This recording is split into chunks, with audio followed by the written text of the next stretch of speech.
တိုင်းက system ချတဲ့လုပ်ငန်းတစ်ခုကိုပိုင်ဆိုင်ခြင်းကြတယ်။အဲ့တော့ system ချတယ်။သို့တော့တချို့သော system တွေကခဏတာပဲခံတယ်။ဘာကြောင့်လဲ။မင်္ဂလာပါ။ပထမဦးဆုံးသောတစ်ချက်ကတော့ system တခြားလှုပ်ဆောင်ခြင်းလို့ system ချတယ်။ဟုတ်ပြီ။လှုပ်ကြမယ်။တကယ်လိုက်ပါဆောင်ရွက်မယ့်လူတွေကအမှန်တကယ်မလှုပ်ဆောင်နိုင်ကြဘူးဖြစ်တယ်။ဒုတိယတစ်ချက်ကတော့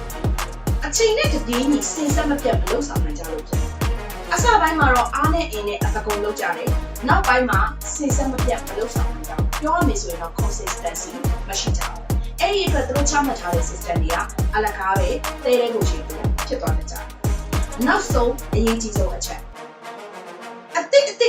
တွေဘာတွေပြောင်းလဲနေလဲဘာတွေတိုးတက်နေလဲဒီပေါ်မှာလိုက်ပြီးတော့လိုက်ရောညီထွေဖြစ်အောင်ကိုယ့်ရဲ့ system တွေကိုပြောင်းလဲပြင်မလုပ်နိုင်ဘူးဥပမာဆိုပါစို့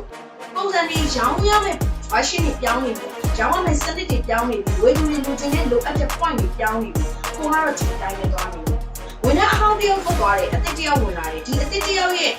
ဒီပုံစံနဲ့ဒီအသစ်တယောက်ရဲ့အားသာချက်အားနည်းချက်တွေပေါ်မှာလိုက်ပြီးတော့ system ကိုလိုက်မျိုးပြီးထွေဖြစ်အောင်ဘယ်လိုမျိုးပြုပြင်ပြောင်းလဲပြီးတော့သူတို့တာဝန်ယူမှုတာဝန်ခံမှုတွေလုပ်နိုင်အောင်လေဒါတွေမလုပ်တတ်ဘူးဒီအတွက်ကြောင့်လည်းပဲသူတို့ဆွဲထားတဲ့ system တွေကမခိုင်မာတာမျိုးတွေဖြစ်တတ်ပါတယ်ဒါကြောင့်မို့ကျမတို့က system တစ်ခုကိုခိုင်နေစီဖို့ဆိုလို့ရှိရင်ပထမဦးဆုံးအရေးကြီးဆုံးအချက်ကတော့အမှန်တကယ် like ပါလှုပ်ဆောင်မဲ့သူတွေတကယ်လက်တွေ့ like လုပ်နိုင်တဲ့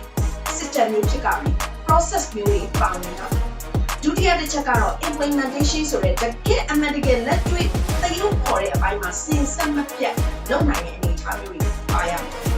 နောက်ဆုံးအရေးကြီးဆုံးတစ်ချက်ကတော့ကျမတို့ခေတ်နဲ့အညီပြောင်းလဲပြင်လွယ်ရှိတဲ့အရာမျိုးတွေနဲ့ထည့်သွင်းပြီးတော့ system တစ်ခုကိုချထားမယ် process တွေကိုဝိဆက်လို့ချိတ်ဆက်ထားနိုင်အောင်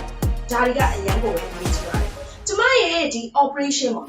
business operation mentoring program မှာဆိုလို့ရှိရင်တော့ကိုယ့်ရဲ့ဒီ system တွေကိုအချိန်နေလိုက်အချိန်ခါလိုက်ဘယ်လိုပြောင်းလဲပြင်လွယ်လုပ်ရမယ်တကယ်ကို like ပါလှုပ်ဆောင်မဲ့သူတွေလည်းအမှန်တကယ် like ပါလှုပ်ဆောင်တဲ့အနေအထားမျိုးတွေဖြစ်ကြမယ်သူတို့တွေကအမြဲစဉ်ဆက်မပြတ် like ပါလှုပ်ဆောင်နိုင်ဖို့အတွက်သူတို့မှာအမြဲတမ်း motivate ဖြစ်နေအောင်တကယ်ကိုသူတို့လုပ်ရတဲ့ရည်ရွယ်ချက်ကိုလည်းသိအောင် process တွေဒါတွေကျွန်မအများကြီးထည့်သွင်းပြီးတော့ဒီ course လုပ်ပေးတယ် consult လုပ်ပေးတာပဲဖြစ်ပါတယ်ဆိုတော့ကျွန်မရဲ့ဒီ program ထဲမှာ mentoring program ထဲမှာဆိုရင်တော့ဒါတွေကိုအသေးစိတ်ရရှိသွားမှာပဲကျွန်မရဲ့ဒီ business operation mentoring program မှာဆိုလို့ရှိရင်တော့ Mission ရဲ့ vision နဲ့ကိုက်ညီတဲ့ system တွေကိုအကောင်းဆုံးချမှတ်နိုင်စေဖို့အတွက် mentor လုပ်ပေးမယ်ကိုယ့်ရဲ့ vision မှာရှိတဲ့ဝန်ထမ်းတွေအကောင်းဆုံး like ပါဆောင်ရွက်ပြီးတော့စဉ်ဆက်မပြတ်လုပ်ဆောင်နိုင်စေမယ့်တကယ်ကိုဘူးစမိတဲ့အချက်တွေကိုပေးသွားမယ်ကိုယ့်ရဲ့ vision နဲ့အမှန်တကယ် system တခြားနဲ့မြင်းမြန်းဆက်ဆက်မှတ်မှန်က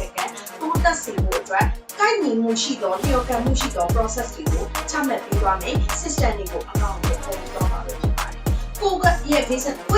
ကိုအမြန်ဆန်ဆုံး system တခြားနဲ့လက်ပတ်နိုင်စေမယ်မြန်ဆန်မှတ်တဲ့နည်းလမ်းတွေနဲ့အရှိကိုရောက်ချင်နေဆိုရင်တော့ကျမရဲ့ဒီ business operation mentoring program ကိုလာပြီးတော့ join လုပ်ကြပါ